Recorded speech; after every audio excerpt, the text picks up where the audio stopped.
ফের মঞ্চ থেকে বেফাস বেলাগা মন্তব্য করছেন মালদার তৃণমূলের জেলা সভাপতি আব্দুর রহিম বক্সি।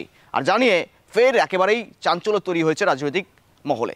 দেখুন, যেখানে এবার তালিবানি কায়দায় বিজেপিকে হুমকি দিচ্ছেন, বিজেপি বিধায়কের গলায় অ্যাসিড ঢেলে কণ্ঠ বন্ধ করে দেওয়ার হুঁশিয়ারি, এলাকা বিজেপি করলে বয়কট করে পতাকা ছিঁড়ে দেওয়ার নিদান, সাংসদকে পেটানোর হুঁশিয়ারি।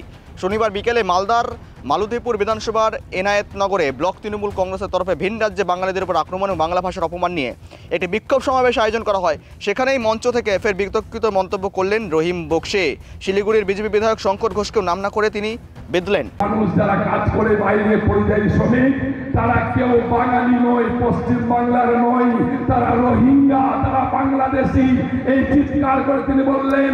আমি তখনও বলেছিলাম, আজকেও বলছি, ওহে বন্ধু বিজেপির বিধায়ক, যদি এর পরে তোমার মুখে যদি এই কথাটা আরেকবার শুনি যে আমরা বাঙালিরা বাংলাদেশি, আরেকবার যদি শুনি যে আমরা বাঙালিরা রোহিঙ্গা, তোমার মুখের ভিতরে অ্যাসিড দিয়ে তোমার কণ্ঠটাকে পুড়িয়ে ছাই করে দিব।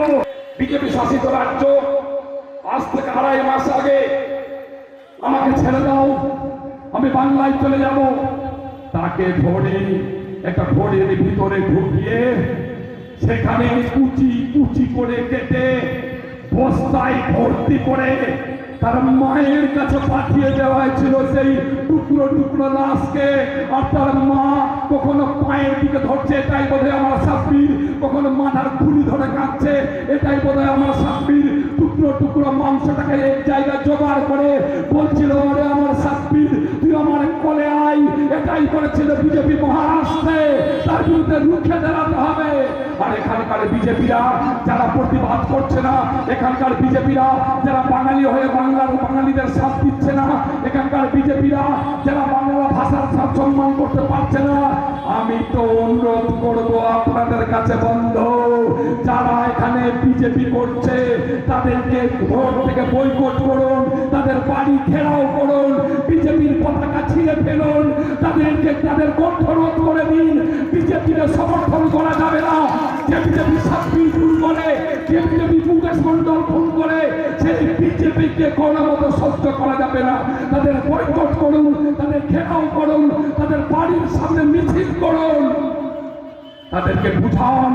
রহিম বক্সির মতো এমন নির্লজ্জ অশিক্ষিত লোক মালদা জেলার রাজনীতিতে আসেনি। তিনি আজকেও ভারতীয় জনতা পার্টির বিধানসভার চিফ হুইপ শঙ্কর ঘোষের সম্বন্ধে যে সমস্ত কথা বলেছেন, অ্যাসিড ঢেলে দেব, পিটিয়ে মারব, বিজেপির ফ্ল্যাগ পুড়িয়ে দেব, সমস্তটাই তিনি অগণতান্ত্রিক অসাংবিধানিক কথা বলছেন।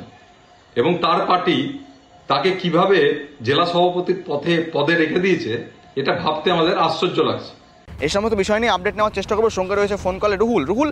একেবারেই ফের মঞ্চ থেকে বেফাস বেলাগা মন্তব্য মালদার তৃণমূল জেলা সভাপতির, পাশাপাশি বলা যেতে পারে একযোগে বিজেপি সাংসদ, বিজেপি বিধায়কদেরকে পেটানো নিদান। একজন জনপ্রতিনিধি কিভাবে এই কথা বলছেন?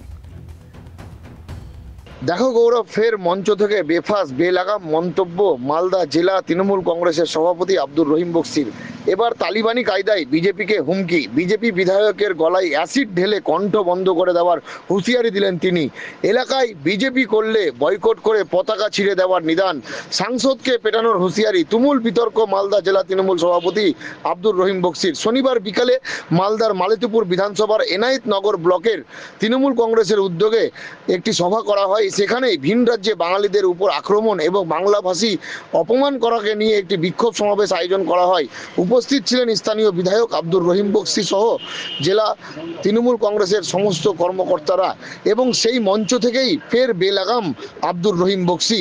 এবং তোমাকে জানিয়ে রাখবো গৌরব, এই বেলাগাম বেফাস মন্তব্যে কড়া ভাষায় আক্রমণ করেছেন বিজেপির তরফ থেকে অম্লান ভাদুরী। তিনি কিন্তু বলেছেন যে আব্দুর রহিম বক্সি দিনের পর দিন বেলাগাম মন্তব্য করছেন, কদর্য ভাষায় গালিগালাজ করছেন। এর ফল আগামী বিধানসভা নির্বাচনে মানুষ জবাব দিবে।